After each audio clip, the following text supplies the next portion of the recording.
रुकिए, इस वीडियो को आगे बढ़ाने से पहले एक सवाल अपने आप से पूछिए।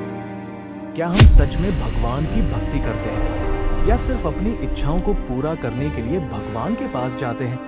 आज का समय कलयुग का समय है और इस युग में भक्ति का अर्थ धीरे धीरे बदलता जा रहा है। आज अधिकतर लोग भगवान के पास तब जाते हैं जब उन्हें किसी समस्या का समाधान चाहिए होता है। किसी को पैसा चाहिए, किसी को नौकरी चाहिए, किसी को घर चाहिए, किसी को संतान चाहिए। और जब मनुष्य की इच्छा पूरी नहीं होती तो वही मनुष्य भगवान से नाराज भी हो जाता है। सोचिए, क्या यही भक्ति है? कलयुग में भक्ति धीरे धीरे एक भावनात्मक लेन देन बन गई है, जैसे मनुष्य भगवान से सौदा कर रहा हो। हे भगवान, मुझे ये दे दो तो मैं तुम्हें ये चढ़ावा चढ़ाऊंगा। अगर मेरा काम बन गया तो मैं मंदिर में प्रसाद चढ़ाऊंगा। अगर मेरी समस्या हल हो गई तो मैं व्रत रखूंगा। लेकिन क्या भगवान को सच में इन चीजों की आवश्यकता है? भगवद गीता में श्री कृष्ण कहते हैं कि भगवान को सोने, चांदी, वस्त्र या भोग की आवश्यकता नहीं होती। यदि कोई व्यक्ति प्रेम से एक सच्चा भाव भी अर्पित करता है तो वही भगवान के लिए सबसे अमूल्य होता है। लेकिन कलयुग का मनुष्य इस सरल सत्य को भूल चुका है।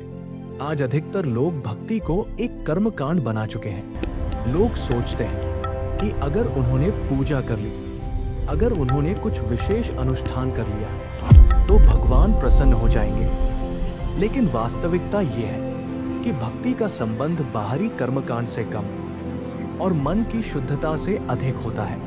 आज बहुत से लोग मंदिर तो जाते हैं, लेकिन उनके मन में क्रोध भी है, ईर्ष्या भी है, अहंकार भी है और लालच भी है।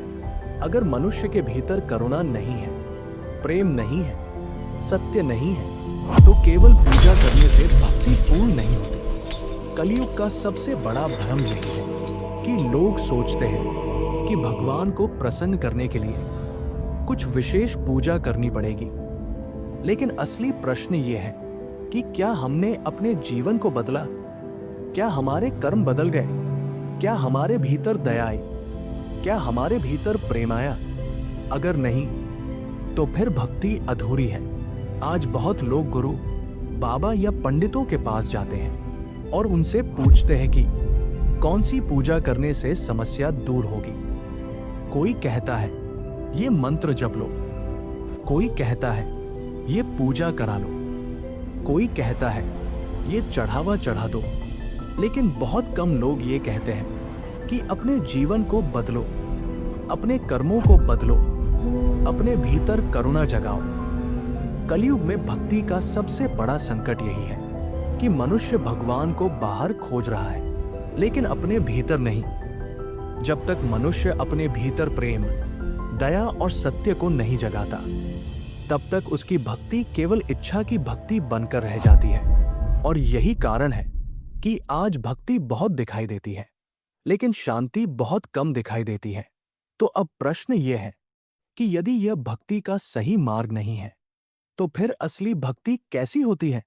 क्या हमारे प्राचीन ऋषि भी इसी प्रकार भक्ति करते थे, या फिर भक्ति का कोई और गहरा अर्थ था जिसे आज का मनुष्य भूल चुका है?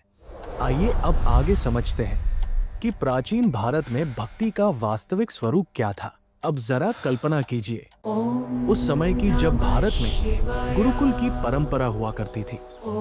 उस समय भक्ति का अर्थ आज जैसा बिल्कुल नहीं था। प्राचीन भारत में सबसे पहले मनुष्य को ज्ञान दिया जाता था। बचपन से ही बालकों को गुरुकुल भेजा जाता था।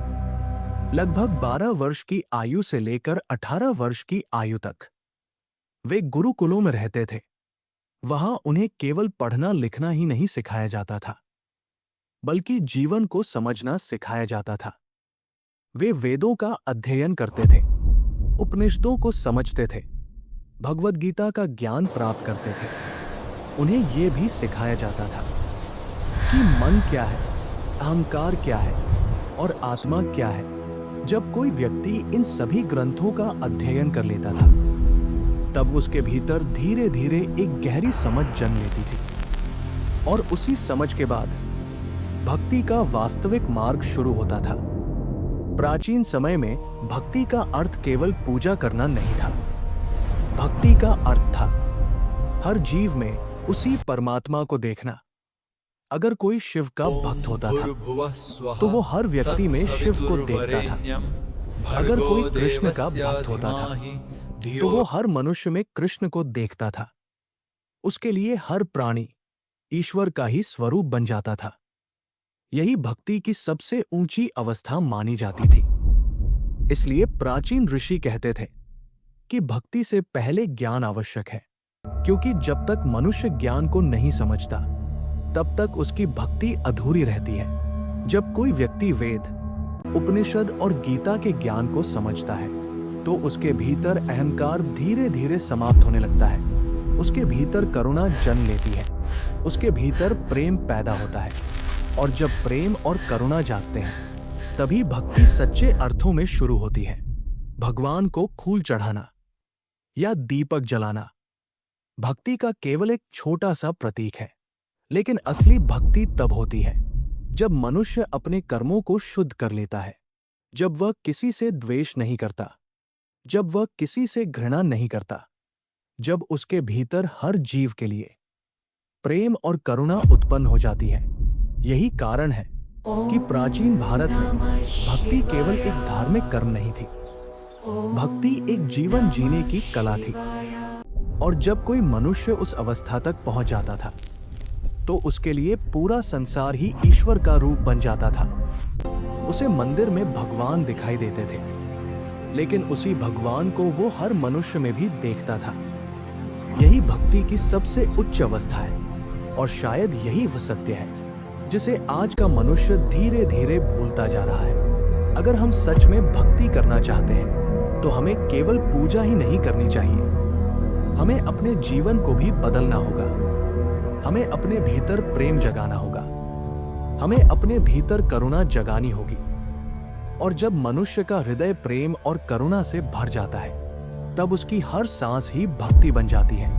यही प्राचीन भारत की भक्ति थी, और यही वह भक्ति है जो मनुष्य को वास्तव में ईश्वर के करीब ले जाती है।